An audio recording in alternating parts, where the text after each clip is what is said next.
Hello, and welcome to the Three Links Oddcast, your podcast for all things having to do with Odd Fellowship. And now, here are your hosts. Well, welcome everybody to another exciting episode of the Three Links Oddcast. I am Toby Hansen. I'm Ainsley Heilich, and I have our special guest tonight, Brother Supreme Page from the Grand United Order of Odd Fellows. Welcome, Brother Supreme. It's great to have you here with us. Oh, it's great to be here. It's great to be here. Excellent. Yeah. I should mention that our co-host Sergio is still on loan to the Material Sciences Division. I sent an email to the Executive Vice President of Material Sciences. He didn't tell me anything about when Sergio is coming back home to the podcast, so we're still waiting, but we will get him back just as soon as we can. And I do want to mention our wonderful sponsors, Pig and a Pug Bath Stuff. They make lots of soap and other really good smelling stuff. It smells good. I've never tasted it, but then again, I don't make a habit of eating soap. Pig and a Pug Bath Stuff.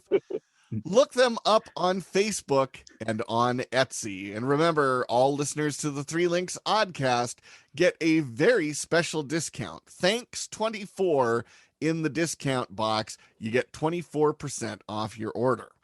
So we've got Brother Supreme Page here with us, and he is a member of both the Independent Order of Odd Fellows and the Grand United Order of Odd Fellows. So if you have been out there wondering who the Grand United Order are, we've got their historian here who's going to tell us all about who they are and what they do and some of the cultural significance of the Grand United Order in American history.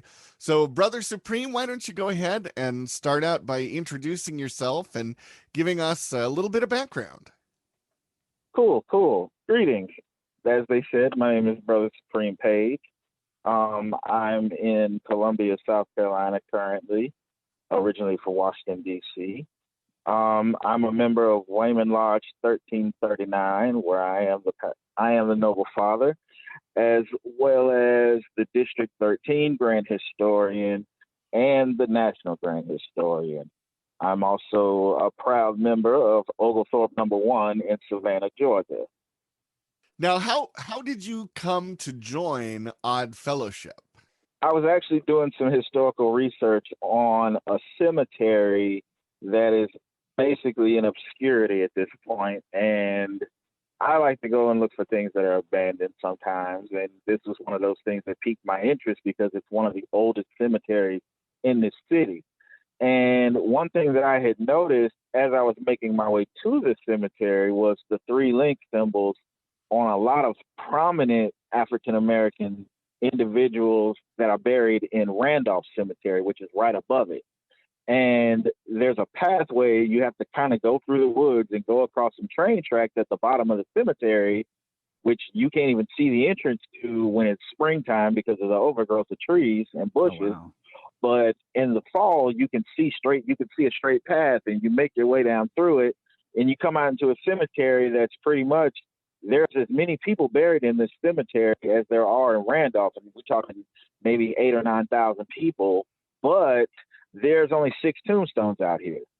Wow. One of those tombstones, it had a hand inscription with the name William Beecham, and it had 3 links at the top, and it said Wayman 1339. I started doing a little research and reached out to a few different individuals, and I came across Bruce Lee Webb out of Texas. And he was like, Odd Fellows, I know about that. I can tell you everything you need to know. And, at the time, I started doing my own research, and being a member of the Chikora Foundation, I found out a lot about the Odd Fellows and the Grand United Order specifically. And somehow the number 1 campaign guy for Odd Fellows, I got in touch with him, past Sovereign Grandmaster Jimmy Humphrey. Me and Jimmy were talking a few times, and he was like, as crazy as it sounds, anybody that knows Jimmy knows he's very outgoing. One day, just out of the blue, I get a call, and he's like, "Hey, bro, how you doing? Where you at?" And I'm like, "Where am I at? Why?" He's like, "I'm in Columbia. I wanted to come see you." I want to talk to you about Odd Fellowship. I'm like, wow. So he came by the tattoo shop. And, you know, I own a tattoo shop as well as 3 or 4 of the other brothers in the shop. We actually have lodge meetings at the shop in our own space. And, you know, he came in, he was excited, he was enthusiastic, very friendly, something that you don't really see in a lot of people these days. So, you know, I was like, wow, if it could make him come all the way to Columbia, South Carolina to see me based off a couple of phone conversations, hey, why not? I asked him about the Grand United. He was like, yeah, I'm very familiar with the Grand United. I even know their Grand Secretary. Tell you what, I'm going to send him a message. He reached out to the Honorable Grand Secretary, Grand Page in Virginia, and he told him, like, hey, is there any lodges anywhere near us that we could join? He was like, yeah, as in he wants to join and I want to join too. And, you know, the rest is history. That's fantastic. I love hearing how people discover Odd Fellowship, because I feel like that's literally how everybody comes to it, is we discover it in some way, and it's unique to each of us. And we all have our own origin story of how we have stumbled upon it in some sort of way or form. And finding it in a cemetery is the perfect way to find it, because we bury the dead. That is one of the charges. So you are a very motivated individual. I feel like there's a lot of parallels between you and I, that we're both tattoo artists. We both have our shops. We both have a lodge that's at our shop. But you have gone. I was trying to be like you, man. You've gone and done leaps and bounds for the Grand United Order. And so obviously we wanted you here tonight so we could kind of brag on you a little bit. And we also wanted we wanted to have you on so you could brag on the Grand United Order a little bit, because that is something that we don't talk about enough. We don't hear about enough. And the phenomenon in the last handful of years of members becoming double odds is, I think, it's an amazing, beautiful thing. And I think that's awesome. You're also a double odd, which, for those who don't know, that's somebody who is a member of both the Independent Order of Odd Fellows and the Grand United Order of Odd Fellows. We have yet to meet any triple odds who are also in the Manchester Unity, because I think you have to live in the UK to do that. But I'm sure there's somebody out there who will be quick to correct us and say, no, I am a triple odd. But right. And maybe there's a quadruple if they're like part of the New Caledonian Odd Fellows that are in Scotland. Right. But can you tell us a little bit of, we know there are differences between the Grand United Order and the Independent Order, but can you tell us a little bit of what the differences are between the two organizations? Okay. In relation wise, as far as the independent here in the United States and the Grand United, we're kind of your great grandparents, or like a grandparent. I'll say a grandparent, being that, you know, you had the two orders that came together, and then there was a split.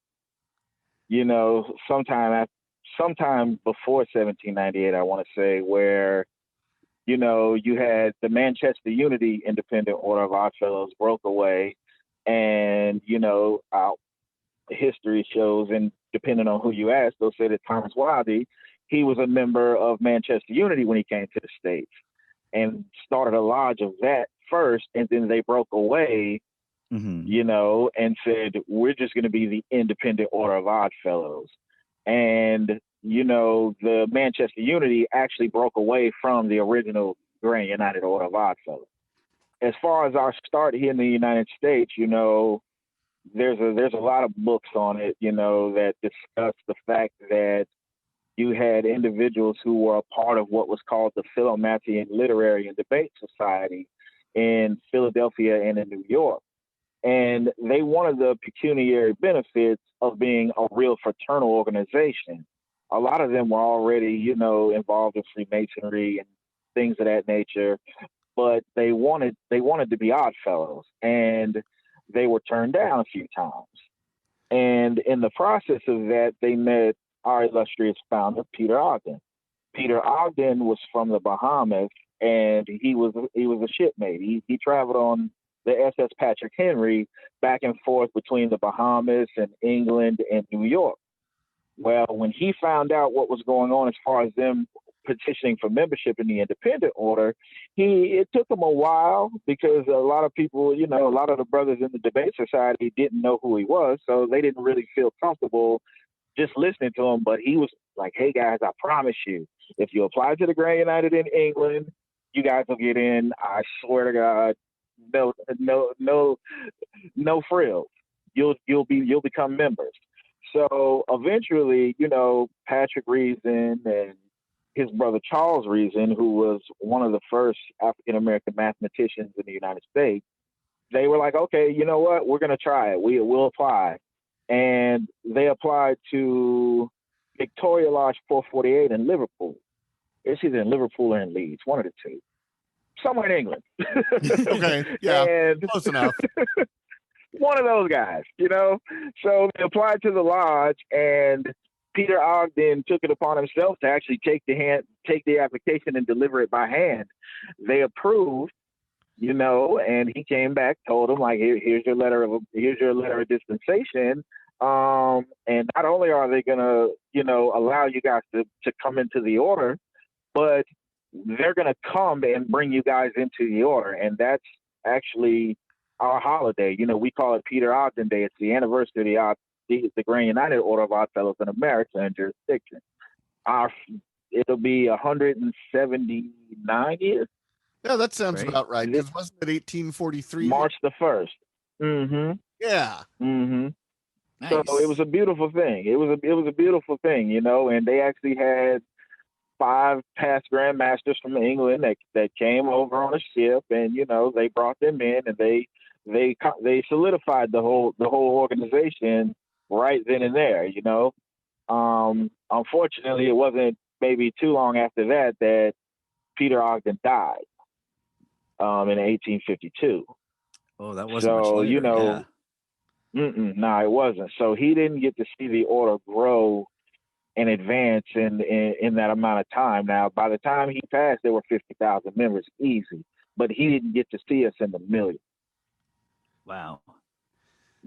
One of the projects I'm actually working on, one of the bigger projects that I'm actually working on with Zion AME Church in Brooklyn, New York, that's where I found out that's where he attended church. And we're actually trying to get through the records that they have, the handwritten records, to find out where exactly he's buried, because we weren't given the opportunity to deliver burial rites. Oh, wow. So you don't have the location of where he was interred at? Nope.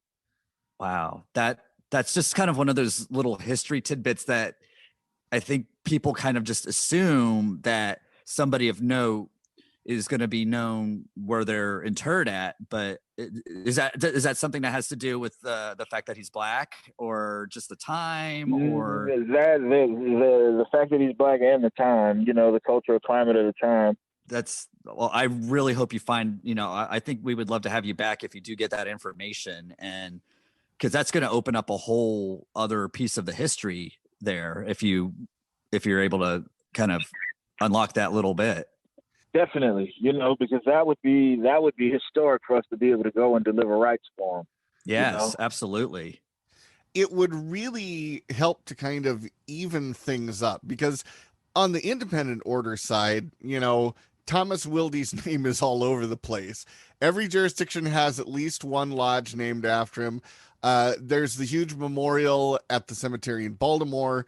Thomas Wilde has really been lionized, and partly that's because he lived so much longer in comparison to the founding of the independent order than Peter Ogden did with the Grand United Order in America. So He really got to age into being the elder statesman of Odd Fellowship. Peter Ogden, unfortunately, did not get that opportunity, and as was so common at the time, he was just buried and that was it, and there was really nothing else that happened at the time. As an interesting side note here, PBS has a great documentary called "The Woman in the Iron Coffin," and it was about a woman who's a domestic servant.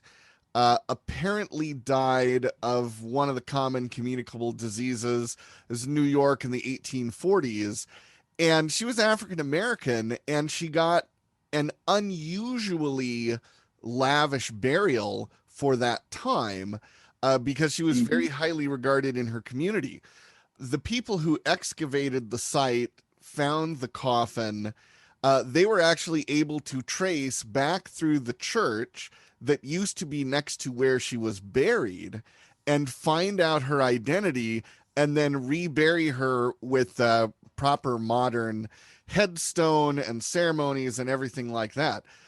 So if that can happen for her, hopefully that can happen for Peter Ogden, so the Grand United Order can have another touchstone of its history. Absolutely, absolutely. Interestingly enough that you said that, I want to say the brother was from Peninsula Lodge out your way, Toby. Oh yeah, I know them really well. Yeah, through their efforts and ours alike, we were able to actually get the founder of the first Grand United Lodge out there a proper headstone, because he's buried in the Oddfellows section of a cemetery. He's buried in an Oddfellows cemetery, and he was the founder. He was one of the founding members of the Grand United on the West Coast. Yeah, he was actually a shipwright, and that was really, really unusual for Oregon at the time, because one of the darker parts of Oregon state history is that it was founded as a state that would be a refuge for former Confederates. So at one point, they just outlawed any African Americans living in Oregon. Now, there were not many in the 1870s, but they passed what they called the Lash Law, that said anyone who tried to settle in the state of Oregon would be whipped daily until they left. And so Washington, which was still a territory at the time, we got basically any of the remaining African Americans who were in Oregon. They packed up and they moved north across the Columbia River. And one of those was one of the founders of Olympia, Washington, our state capital, a man named George Washington Bush. And there's still the neighborhood of Bush Prairie outside of the capital. He was a really prominent farmer, an early legislator in Washington Territory, because he had to give up his homestead claim in Oregon. So for Oregon to have had someone of that prominence in that time period is really extremely unusual and very remarkable. Yeah, man. We've had, and just over the small amount of time that I've been doing research, I found just so much as far as individuals. And, when people think about the Black Wall Street and stuff, I kind of get annoyed with it because of the fact that I'm like, wherever there were Grand United Order of Oddfellows members, there was a Black Wall Street. And usually it had something to do with that lodge that was set up there. Like Atlanta, historic Auburn. Yes, historic Auburn is a sight to see, and I've actually just recently had the opportunity to lay my eyes on it and actually go and check out the building. And, the building is still, it looks brand new. The building looks like it was just recently erected, except for a few things. We couldn't go on every floor because they were remodeling and things of that nature, which is kind of the nature of the beast of those grandiose fraternal lodges that everybody had put together. But yeah, I've seen photos of it, and it is beautiful. It is. The architectural elements to it are just stunning. That must have and it's one of the very few things. Yeah, and it was one of the very few things that is 100% African American made. I mean, the from owning the property to having rights to the land, the architecture, the surveyor, the bricklayers, 100% African American made. That is amazing, and what a great point of pride. With that being said, what do you think happened that almost had the Oddfellows written out or kind of omitted or forgotten about from the history of like the Black Wall Street that was in every larger community. I remember when I lived in Richmond, they had a really nice PBS special about the Black Wall Street in Richmond, and I learned a lot. And I remember at that time living there, that particular neighborhood, it was one of the wards. I think it was it Jackson Ward or Jeffrey? It was one of the wards. It was very run down, and a lot of the buildings had been torn down, so there was like blocks that were just vacant. And just remember thinking, like, what happened that you've had this, obviously we know what happened, but me being 18, 19, 20, I was having these questions myself at the time of like, what happened that they had this thriving community, and then it just, here we are now, and at the time was the late 90s, and being like, what happened? It was amazing. Like you could never tell, you could never tell that area was once bustling with Black business ownership and things of that nature. I mean, I know it with Auburn, and even up here in Columbia, like the first Black-owned bank in South Carolina's history was Victory Savings Bank. It was an Oddfellows bank. And even to the point where the Grand United Order was the first African-American organization in history to sue a white-owned bank and actually win. Wow. Yeah. That was Brother Julius Irvin Washington. He presided over it. He was our grand attorney. He was a bad mamma jamma. Now, that brings up something that I find particularly interesting about this history, because I follow you on Instagram, so I get to see all of these great historical things that you post about these great doctors, scientists, educators, artists, lecturers, teachers, just these really amazing people from African American history. They were all Oddfellows. So it seems like there is a really strong connection between sort of the structure of the African American community historically and Odd Fellowship. And that's something I would really like to hear more about. The thing is, it's like, who knew? You know what I mean? That, those are kind of things that in a lot of ways, the way that history repeats itself, these individuals got maybe more light and light for what they did as opposed to who they were. So the Oddfellows component in that never really comes up. But as you do the history and you dig a little bit, it's all literally right there in plain English. You know what I'm saying? For example, a lot of the Black historic civil rights organizations, the Niagara Movement, even the Moore Science Temple of America. The Moore Science Temple actually started off in an Oddfellows Lodge on South Indiana in Chicago. Really? Really? One of their more famous members. And with that, we're going to take a quick break here and listen to a word from our sponsor, Pig and a Pug Bath Stuff.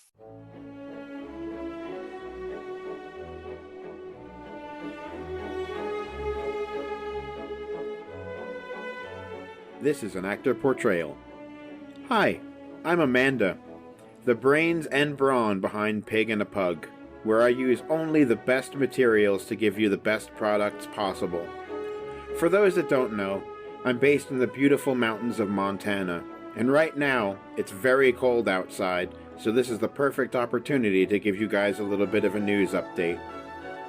I just wanted to take a quick second to announce the upcoming release of our Christmas-themed soaps that will be shipping the first week of December. These will make fantastic gifts for those you love. With 6 different custom-tailored scents, there will be something for everyone. Know any Harry Potter fans? We have a selection of soaps for both kids and adults that will be shipping this coming week.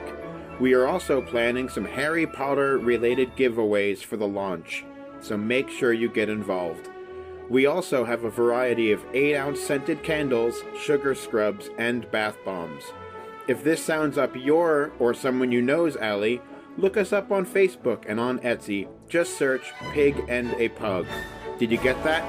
Pig and a Pug. Also, as a special thank you for your support, we are offering all listeners of the Three Links Oddcast a special coupon code for 24% off your order. Just use the code THANKYOU24 at checkout. And I'll say it again, Pig and a Pug.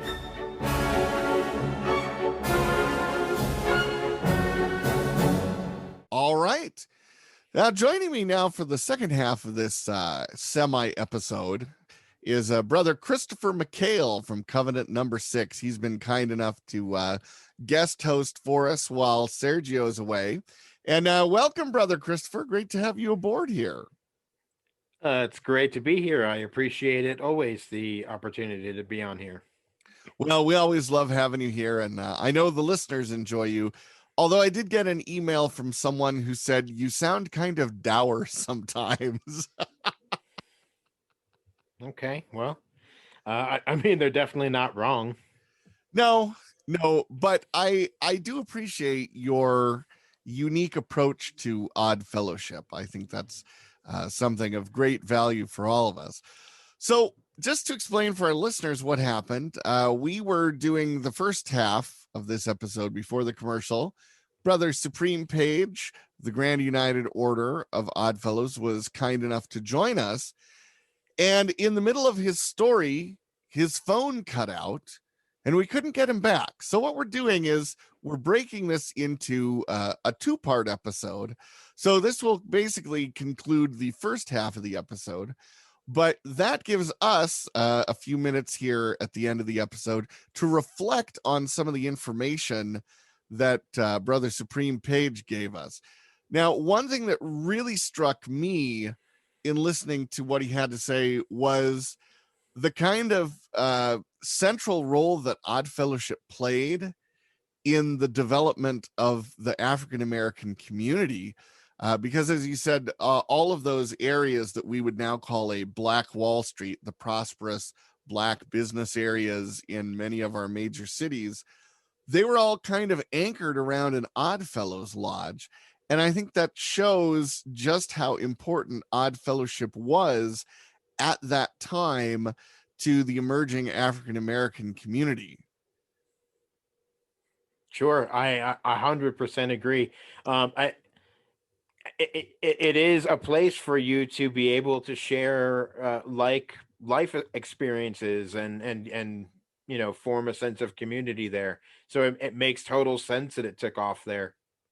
And I think even more than that, when you look back at the history of African Americans having emerged from slavery and having not had many of those cultural and social institutions available to them, Odd Fellowship was incredibly valuable for creating that kind of organized, civilized community where you had a building that would rent to a Black doctor and a Black dentist. And you had an association where all of these great Black entrepreneurs could get together, could network, could raise money for things. And then you had that way of making connections in the community. I'm getting the sense from talking to him, and I hope when we get him back on, he'll be able to tell us more about the ways in which Odd Fellowship helped to knit that community together that was ultimately able to develop into something more. One thing that he started to tell us right when his phone cut out was how a lot of the early civil rights organizations had sort of grown out of Odd Fellows lodges. And myself, I'm not the least bit surprised by that, because when you have a philosophy that espouses something like universal brotherhood, that really follows quite closely behind demanding civil rights be recognized. Exactly. Did you actually know, this is a little tidbit of information that I learned recently, that there was a section of the Odd Fellows that marched in Lincoln's second inaugural parade? I did not know that. Now, is that Grand United Order of Odd Fellows? Yes, I'm very sorry I left that part of it out. But yeah, I thought that that was a really interesting thing. It goes to show that you know, odd fellowship can literally be sparked at any moment, and it just the right settings were there, and some of those lodges were literally the epicenter of their towns. Though some of those guys spent, every single day there, I'm sure. If those walls could talk, they would have a very, very, uh, I'm sure, assortment of stories to tell from through the years. But wow, I really admire that kind of stuff. Here's another thing. Yeah, and this is something that struck me uh after the podcast, the unfortunately shortened interview we did with Brother Page. In many places, the Black communities were starting almost from nothing. There had not been educational institutions for them. There had not been civic organizations. There had not been banks that they could use. There had not been jobs available. And in so many ways, they became pioneers in their own communities. And just like as settlers moved west on the Oregon Trail and they stopped off and they'd settle in Bozeman, Montana, or Stockton, California, or some of these great Western towns, the first vestiges of civil society came from the Oddfellows Lodge that was formed there. You had meetings, you had elections, you had dances, you had mutual aid, you had all those things. Well, all of these Black pioneers were doing the same things in the places where their communities were coming out of slavery and where they were building their own sort of sense of community with their own people. Although it's unfortunate at the time, the independent order was closed to African Americans.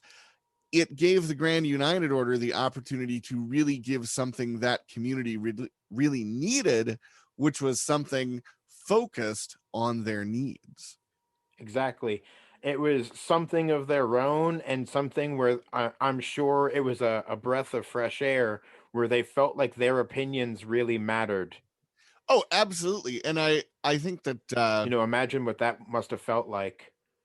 well, and not just that, Brother Page told the story of the Oddfellows Hall in Atlanta on Auburn Avenue, which was the place that was referred to as the Black Wall Street, because it was really the center of African American commercial life in Atlanta.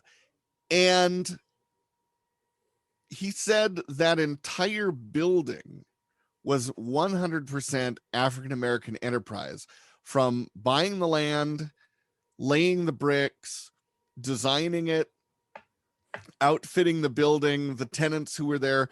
It was an entirely self-made enterprise. And that is something that has to be incredibly, incredibly empowering for a community of people who only 50 years before that hall was built had been in bondage and servitude. That is an amazing, amazing accomplishment. And it's something that really, to me, demonstrates the incredible value of Odd Fellowship, and especially for that group of people. It's literally the definition of community. Yeah, absolutely. Love it. Love it. So hopefully, as I said, we will get Brother Page on here to do some more talking about the Grand United Order, because I follow him on Instagram. I know that you do too. I do too. He's had some really amazing posts about historical figures from the Black community, educators, doctors, lawyers, all of these great people who went to huge lengths to build that community, and they were all Oddfellows. And I'm really hoping that when we get him back on here and we can continue this, he can give us some more of that background in history, because it is really fascinating, the things that I have seen on Instagram and what he has shared, and all the great work that has been done. I couldn't agree more. I can't wait to hear some of his stories. I really can't. Yeah. So before we wrap this up here, we're not going to do a regular shout out, and we're not going to do an odd podge as we usually do at the end of an episode. But I think this would be a good time to check in with you. I'm assuming that the lodge is still not meeting there in Missoula. I mean, that's the last that I've heard. I know we're not meeting here in Washington. Yeah, yeah, yep. It doesn't look like anyone has been there for a little while. I actually just found out the other day that one of our members had a reasonably important surgery. Everything is going well and going accordingly. But yeah, just not a whole lot of business has been going on, it would appear. Well, fortunately, your lodge, Covenant number 6, is in a very stable position. You've got tenants on the first floor. They pay rent regularly. So Correct. that makes it good. I know that we have some lodges here in Washington which are struggling right now because their income is generally from group rentals, and there haven't been any group meetings or anything like that in 8 or 9 months here in this state. Um, and I know it's challenging in some other places as well. So, that's good to hear that things are at least stable there with the lodge in Missoula. Anything else Yeah. you want to tack on here? No, I want to thank you again for the opportunity. It's always wonderful to be here, and it's funny because we spent, I don't know, 10 minutes or so recording this little bit here, but probably an hour and a half almost, just talking about random stuff. Uh, so it's always nice for a bit of banter. It's always nice to see you, Toby. Yeah, it's good to see you too. Normally I'm on the road playing a lot as a musician, and I get over there to Montana and I I can know. visit in person, but that did not happen. And I don't even know if that's going to happen this year. No, well, I have been thinking that I might just end up taking a trip out that way to maybe go antiquing and thrifting and look for some rare Hot Wheels or something like that. Make a stop off near Graham, Washington, and maybe go have a nice home cooked burger over at Toby's house. Hey, the door is always unlocked for you. Oh, that's good to know, and I know your address too. Yes. Plus, if you do want to go scrounging up some good flea markets and antique stores, I can hook you up out here. We got a lot of good stuff. This is what I'm talking about. This is yeah, maybe that's what we'll do. We'll do a maybe a live and in person version or episode of the Three Links Oddcast at some point this year. Yeah, that would be cool. That's a goal. Well, before we wrap it up here, since we're not doing an odd podge, I do want to remind everybody you can contact us. We love getting your emails and comments. Of course, we have our page on Facebook, and you can hit us back on Facebook through the Facebook Messenger service. And we're on Instagram. You can hit us back there. You can email us at threelinksoddcast@gmail.com. And that email address is the one with the number 3 in it, not 3 spelled out, but the number 3, linksoddcast@gmail.com. And you can also take a look at our website, which is threelinksoddcast.com. And that is actually spelled out with the word 3, THREE.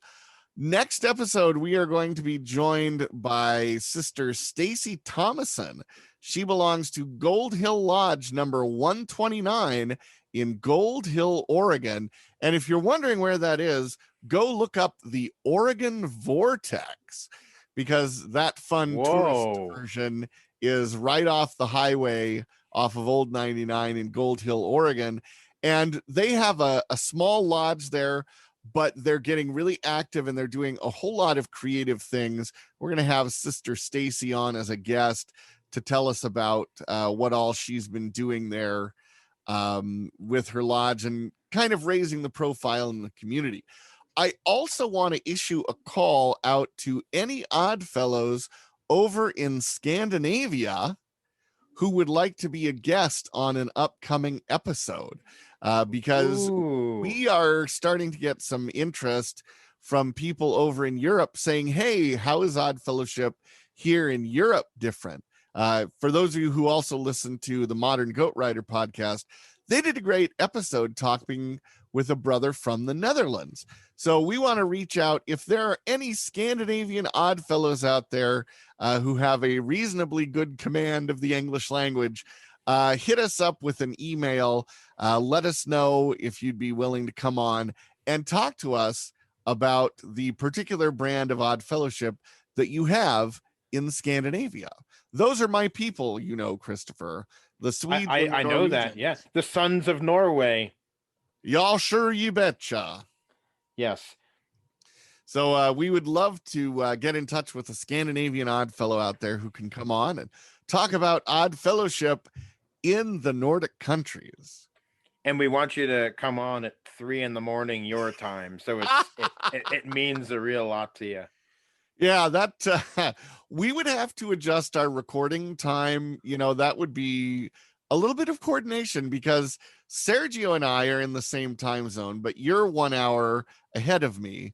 And That's then true. Ainsley's 2 hours ahead of me because he's in the central time zone. And then Scandinavia will be what, 8 hours ahead of you? 8, Yeah, 9? I think it's 9 hours because Yeah, isn't 9. the UK 8 hours ahead of the West Coast? Yes, it is. Yeah, so Scandinavia, I believe, is 9 hours ahead. But that's, you know, that's just off the top of my head.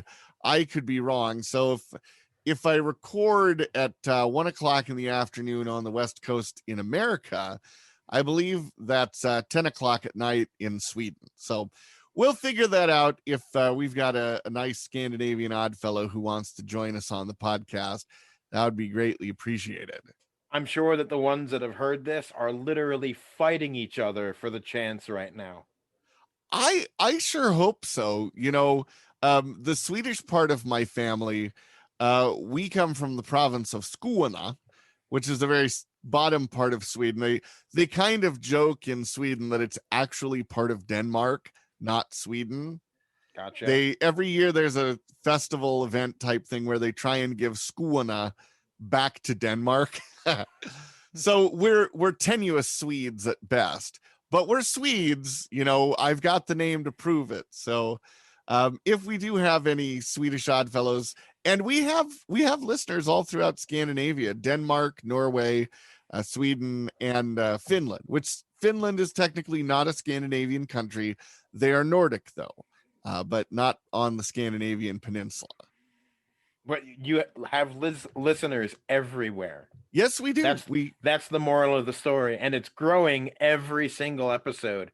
How cool is that? Yeah, I think it speaks to the sense of connectedness. When you are an odd fellow, you like feeling connected to other people, and especially since a lot of us can't attend lodge, the podcast gives us a way to feel like we're connected, even though we're not.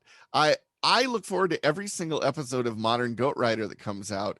Josh and Billy are really brilliant hosts, and they do a great job on the podcast. And every time I hear it, I feel like I'm going to lodge with them, which one day I'm going to make the trip to Victoria and go visit their lodge because the hall is beautiful. And they have so many wonderful, great, dedicated members there in Victoria. So I am hoping to make that trip one day, maybe when the Canadian border is reopened to us American interlopers. I can sneak up there on a tramp steamer or something like that.